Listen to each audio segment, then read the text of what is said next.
Andrew Partridge from Michell Wool joins us. And Andrew, whatever we're doing, we've got to keep doing it this way because we've got it right finally. The market's turned, the weather's good. That's it, mate. No, stay on it. We're strong and looking forward. Yes, absolutely. Don't look back, look forward. Yeah, it's been a tough old sort of few months really, hasn't it, on the wool market when it comes to prices for producers, but we've turned it around at last. We have, mate, yeah, and particularly driven by the really well-prepared clips coming on board. So there seems to be a bit of a market, bit of a trend for the better performing types, and I mean low mid-breaks and high newtons mainly, and into certain markets. So we're talking about the European, more the European market. So he's really chasing at the moment, and just lifting those prices. We've got small volumes too, by the way. So with this wet weather, it's taken a bit of wool off the market.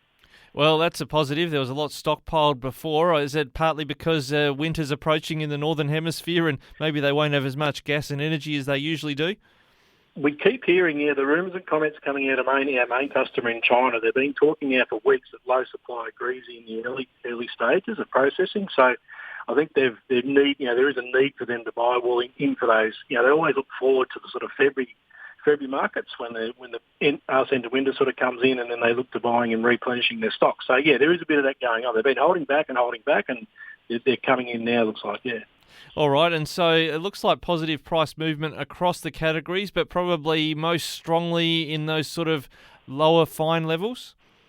Yeah, so haven't they been going up and down lately? So again, it's a function. These AWEX indicators, you've got to take them a bit of a grain of salt every now and again because they're an average of what's coming through. So there is big premiums now. You're talking $1.50 clean just in newtons and mid-break. The wools might be the same micron, same yield, everything, but a function of a higher yield and a lower mid-break will actually give you like a $50 a kilo more. So indicators are indicators. They're sort of showing what the average of the markets, and there isn't a lot of really good wool coming on the market. Was there a big role played by the Aussie dollar, which had not been cooperating over recent weeks, but when it took a downturn, suddenly the market rose? Can we read much into that? Yeah, you can have a life as a trader after doing the radio, Ricky. You bang on, mate. US terms market dropped, and there was a bit of a booking into China, and then away the market went.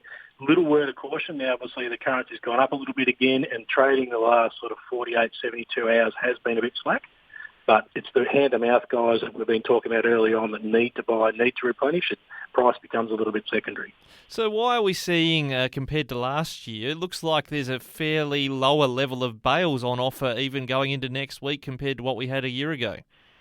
That's right, yeah. We've been watching that, we've been a green number for the first part of the season, and now we're sort of slipping back into the, comparative rates that we're behind now. So, again, a function of the weather. I don't know there's a lot of wool, people sitting on wool back in store. I know there has been some high passing rates as well, but we're talking about offered bales at the moment. So there will be a bit of a backlog, and dare we say, we hope our overseas customers aren't listening, there's going to be a bit of a wave of wool coming on, I can see, post-Christmas, which might be a bit of a dampener. We'll keep that between you and me and the farmers. Exactly how much bales are we going to see coming on next week? That's it. So what is it, about the 30,000? How much in volume terms? We're sort of sneaking, I reckon, with this bit of a rise in the market. We've only got a couple of sales to go.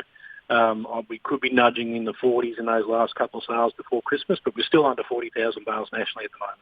And what happens over that Christmas break in terms of markets? What can we expect to see? Have a bit of a throw at the dartboard. What do you reckon the market will look like when we come back next year?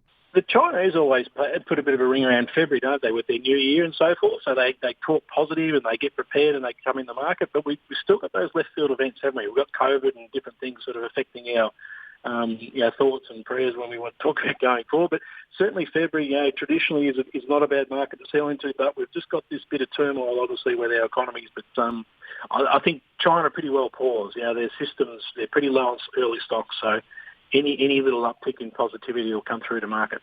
All right, that sounds good. We'll keep doing these updates before we wrap up for 2022. Andrew Partridge from Michell Wool, thanks for joining us again on Flow. Cheers.